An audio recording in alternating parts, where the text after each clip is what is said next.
Hello, bachcho. Let's see the question. The question is two identical charge spheres suspend from a common point by two massless string of length L are initially a distance d is less than 1 apart because of their mutual repulsion. The charge begins to leak from both the spheres at a constant rate. As a result, the charges approach each other with a velocity v. Then as a function of distance x between them, and the options are x b proportional to x raised to power minus half, and b proportional to x raised to power minus 1, and b proportional to x raised to power half, and b proportional to x. So key concept here we will discuss about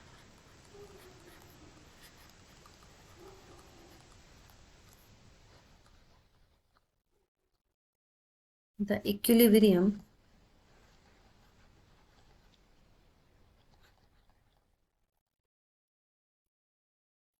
position of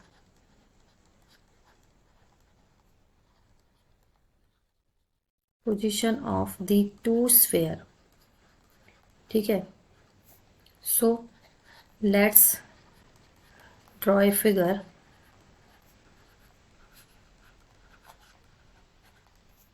So here देखो, दो identical charge sphere है, इनको commonly point से massless string के L के through इनके बीच की distance जो है डी बिकॉज ऑफ म्यूचुअल इम्पल्सन. तो देखो किस तरीके से हम यहाँ पे ड्रॉ करना है. ये यहाँ हमने एक स्फेयर, ये हमारा एक है. ठीक है.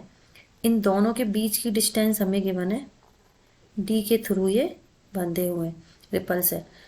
अब फोर्स किस तरीके से काम करेगा. किसी पॉइंट ओ की हम बात कर रहे हैं, स्ट्रिंग है, ये लेंथ एल है और ये लेंथ भी एल है. इस स्ट्रिंग की लेंथ एल गिवन है एंड इस स्ट्रिंग की लेंथ भी एल गिवन है. सो अब क्या कर रहे हैं हम, ये वाला एंगल कितना है थीटा और ये वाला एंगल कितना है थीटा. ये हमारा फोर्स कितना लग रहा है स्ट्रिंग पर, टी फोर्स लगेगा. ठीक है. तो इनके कंपोनेंट अगर हम करेंगे तो ये हमारा क्या कंपोनेंट क्या बनेगा, this is T cos theta. Similar यहाँ पर भी अगर हम कंपोनेंट करेंगे तो ये हमारा क्या बनेगा, टी कॉस थीटा. ठीक है. ये हमारा बन जाएगा T sine theta and this is T sine theta. अब ये मासलेस स्ट्रिंग है, दैट मीन्स इसमें डाउनवर्ड फोर्स कौन सा लगेगा, एम जी, और इसमें भी डाउनवर्ड फोर्स कौन सा लगेगा, एम जी. कहीं सेंटर से अगर हम बात करें, डी को हमने अगर एक्स कंसीडर किया है तो ये हमारा कितना रह जाएगा, डी वाई टू या एक्स वाई टू.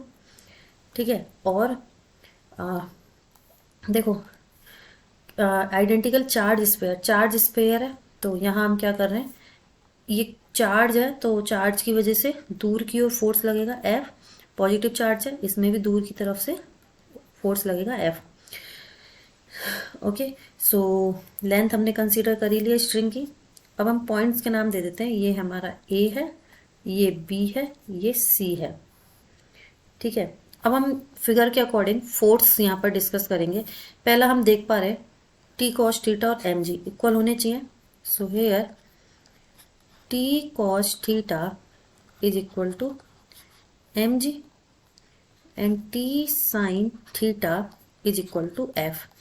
एफ हमारा क्या होगा, 1/4 pi epsilon not Q square upon, या तो डी लिख सकते हैं या एक्स, तो हमने क्या लिख लिया एक्स. ठीक है. सो देखो क्वेश्चन के अकॉर्डिंग चल रहा है कि डी इज लेस देन 1 हमने यहाँ पर कंसीडर किया है. सो देखो दिया mutual the charge begin leak to both sphere, charge leak होना स्टार्ट कर देता है as a result of each body with the velocity B. ठीक है. सो अब देखो ये हमने दो इक्वेशंस कैलकुलेट किया है, अगर इनका डिवाइड लगा देते हैं, टी से टी कैंसिल आउट हो जाएगा, sine theta upon cos theta कितना आएगा 10. tan theta is equal to Q square upon 4 pi epsilon nought, इसको हमने लिख दिया X square M G. So this is equation first. अब अकॉर्डिंग टू क्वेश्चन बोला गया है when charge begins to leak, ठीक है, यहाँ हम इसको हटा देते हैं।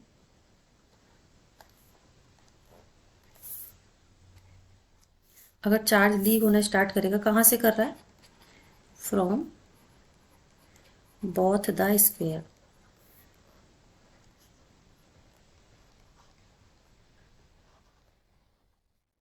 Eight a constant rate. Then देखो टेन थीटा हम निकाल चुके हैं, ठीक है। सो कांस्टेंट रेट हमने क्या मानी? एक्स। सो यहाँ से हम बोल सकते हैं tan theta is equal to 1/4 pi epsilon not Q square upon X square M G. अब टेन थीटा जो है स्मॉल वैल्यूज के लिए साइन थीटा के इक्वल होता है। सो यहाँ अगर हम देखें, मैं एक ए बी सी, इसको मैं डी नाम दे देती, A B O figure draw कर रही हूँ, ट्राइंगल ए बी ओ। तो इस तरीके से है, ठीक है, ए बी ओ। अब ओ ए बी, ये हमारी कितनी है? एक्स वाई टू, और ये हमारी L, and this is theta. तो यहाँ से sine theta is equal to tan theta की वैल्यू कितनी आ जाएगी? X upon 2l। सो इसका यूज कर देते हैं फर्स्ट में, ये हमारी फर्स्ट है, पहले भी लिखी हुई है हमने।